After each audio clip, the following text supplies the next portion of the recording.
Hi juniors and welcome back to Humanities by Saurabh. So today we are going to do one shot revision of our class 12th ISC history, that is Second World War. इसका time period आप लोग को पता ही है, that is 1939 to 45. The factors leading to the war, aggressive policies की बात करें तो जर्मनी में एडोल्फ हिटलर पावर में आए थे 1934 में. After the death of Hindenburg he declared himself the dictator of the country. Then उसने स्टार्ट कर दिया था ट्रीटी ऑफ वर्साइल्स के सारे टर्म्स को डिस्ट्रॉय करना. सबसे पहले तो वो लीग ऑफ नेशन से अपने आप को बाहर निकाल दिया इन द ईयर 1933. फिर 1934 में पोलैंड के साथ एक पैक्ट साइन किया ताकि जो पोलैंड है वो अपनी सिक्योरिटी कम करे, और 1935 में सार बेसिन को प्रोपेगेंडा के थ्रू उसने यहाँ पे जीत लिया. देन 36 में राइनलैंड को भी उसने रीमिलिटराइज कर दिया था. उसके बाद यहाँ 1938 में हम लोग को सबसे पहला एंक्लूज देखने को मिलता है, यानी कि यूनियन देखने को मिलता है विद द ऑस्ट्रिया. ऑस्ट्रिया के बाद फिर वो सुडेंटेनलैंड का डिमांड करता है, जो पैक्ट सितंबर 1938 के थ्रू जर्मनी को दे देते हैं. उसके बाद फिर वो बाकी के चेकोस्लोवाकिया को भी रुकता नहीं है और ऑक्युपाई कर लेता है 1939 में. फिर 1939 में ही वो सितंबर के महीने में पोलैंड पे अटैक करता है और यूएसएसआर के साथ नॉन एग्रेशन पैक्ट साइन किया होता है. ब्रिटेन और फ्रांस डिक्लेयर कर देते हैं वॉर, लेकिन कुछ टाइम के लिए यहाँ पे फोनी वॉर का पीरियड था. एक्चुअल में कुछ भी यहाँ पे एडवांसमेंट नहीं हुआ था. उसके बाद जो जर्मनी है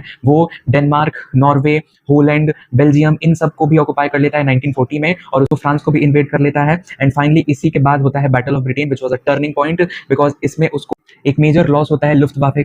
फिर वो अपना ध्यान यहाँ पे भटका देता है यूएसएसआर की तरफ. यूएसएसआर को इन्वेड करता है थ्रू ऑपरेशन बारबारसो, और यहाँ बैटल ऑफ स्टेलिनग्राड होता है. लेकिन क्योंकि विंटर आ गया था और विंटर में जर्मन आर्मी यहाँ पे एडुकेट क्लोथिंग के साथ नहीं थी, उनके पास फूड नहीं था, वो प्रिपेयर नहीं थे, इस वजह से वो हार जाते हैं. इसके बाद अगर हम लोग इटली की बात करें तो बिनोटो मुसोलिनी 1922 में पावर में आए थे और उसके बाद से वो एंटी नाजी थे. लेकिन फिर 1934 में जब उन्होंने देखा कि जो ब्रिटेन है वो अपने इंटरेस्ट को ज्यादा देख रहा है, नाजीज के साथ थोड़ा अच्छा हो रहा है, इस वजह से उसको लगा कि ये ब्रिटेन और फ्रांस के साथ रहने में फायदा नहीं है. इस वजह से फिर वो प्रो जर्मन हो जाता है. स्पेनिश सिविल वॉर में यहाँ पे इटली और जर्मनी दोनों मिलकर जनरल फ्रैंको को सपोर्ट करते हैं against the Republicans who were communist.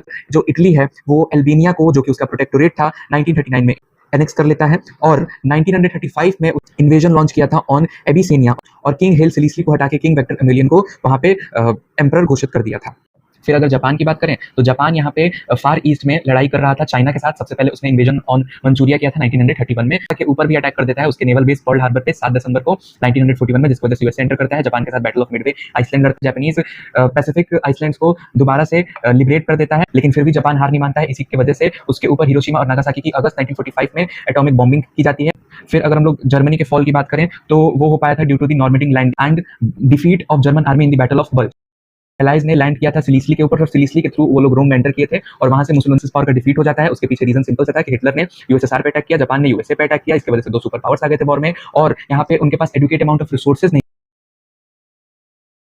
Now, what was the policy of appeasement? Britain और फ्रांस को फॉलो कर रहे थे. बेसिकली वो लोग स्ट्रेसा फ्रंट में या फिर एंग्लो जर्मन नेवल एग्रीमेंट में, म्यूनिक पैक्ट में, इन चीजों को यूज कर रहे थे as a diplomacy towards Germany and Italy. यानी कि इन लोगों को एक नया वॉर नहीं चाहिए था. फर्स्ट वर्ल्ड वॉर जो था वो बहुत डिस्ट्रक्टिव था, उसी की वजह से ये चीजें हमें देखने को मिली थी. तो बस this was the end of your chapter.